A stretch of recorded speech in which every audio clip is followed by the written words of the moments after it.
প্রত্যেক সালাত আদায়কারী আগের ভিডিওতে উল্লেখিত ফয়লত ও উপকারিতা অর্জন করবে। প্রিয় পাঠক, আল্লাহর বাণীর প্রতি লক্ষ্য করুন। তিনি ইরশাদ করেন,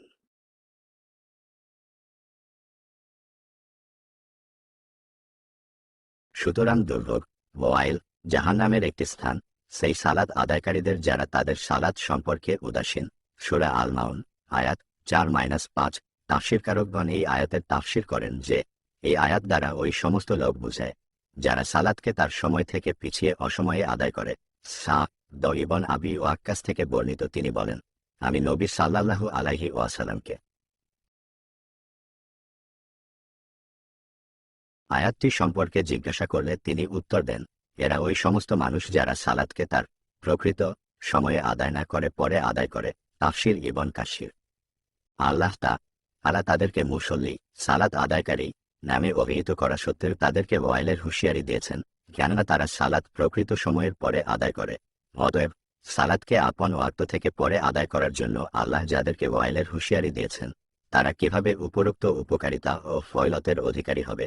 সুতরাং সালাতের জন্য রয়েছে নির্ধারিত ওয়াক্ত, ইয়র ব্যতীত নির্ধারিত ওয়াক্ত নষ্ট করা যাবে না। যেমন আল্লাহ তাআলা বলেন,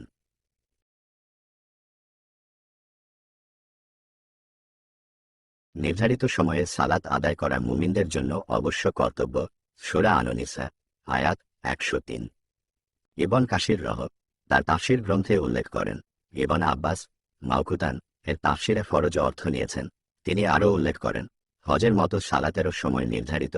অতঃপর তিনি বর্ণনা করেন, ইবন মাসুদ রাদিয়াল্লাহু আনহু বলেন, হজের মতো সালাতেরও একটি নির্ধারিত সময় রয়েছে। প্রিয় পাঠক, আপনার প্রতি আল্লাহ রহম করুন। সাহাবীগণের যুগের তাফসীরের ইমামদের প্রতি লক্ষ্য করুন। ইবন মাসুদ ও ইবন আব্বাস রাদিয়াল্লাহু আনহুমা কিভাবে হজের মতো সালাতেরও এক নির্ধারিত সময় সাব্যস্ত করেছেন। আর কে আছে এমন যে হজ নির্ধারিত সময়ে আদায় না করে তা অসময়ে আদায় করবে। সালাতেরও সময় এমনি নির্ধারিত, কোন ইয়র ব্যতীত নির্ধারিত সময়ে সালাত আদায় না করলে আল্লাহ কবুল করবেন না। সম্মানিত পাঠক, নবী সাল্লাল্লাহু আলাইহি ওয়াসাল্লামের বাণীর প্রতি লক্ষ্য করুন। যে ব্যক্তি সালাতের হিফাজত করল, সালাত তার জন্য কিয়ামতের দিন জ্যোতি, দলিল, প্রমাণ ও নাজাতের উশিলা হবে।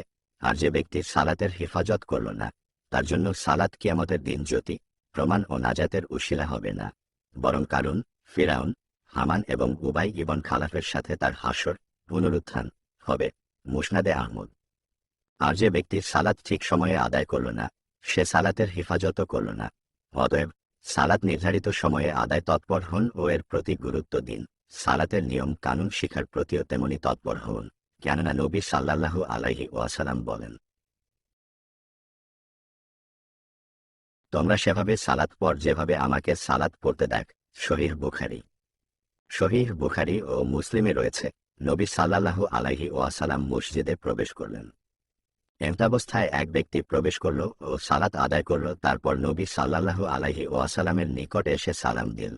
অতঃপর নবী সাল্লাল্লাহু আলাইহি ওয়াসাল্লাম বলেন, ফিরে যাও, পুনরায় সালাত আদায় কর, কেননা তুমি সালাতই আদায় করনি। সে 3 বার একইভাবে আদায় করল। নবী সাল্লাল্লাহু আলাইহি ওয়াসাল্লাম এই লোকটির ওপর বিধান আরোপ করলেন যে সে সালাতই আদায় করেনি শুধু তার সালাতে স্থিরতা না থাকার কারণে। আর এজন্য নবী সাল্লাল্লাহু আলাইহি ওয়াসাল্লাম তাকে শিক্ষা দিয়ে দিলেন সালাত কিভাবে আদায় করতে হয়। অতএব আমরা পরিশেষে উপরোক্ত আলোচনার পরিপ্রেক্ষিতে এ ফলাফলে পৌঁছতে পারি যে সালাত অবশ্যই যথাসময়ে আদায় করতে হবে এবং তা নবী সাল্লাল্লাহু আলাইহি ওয়াসাল্লামের সালাতেরই অনুরূপ হতে হবে। তবেই ইনশাআল্লাহ উক্ত সালাত গ্রহণযোগ্য ও উপকারী হবে এবং দুনিয়াতেও তার ফল প্রকাশিত হবে।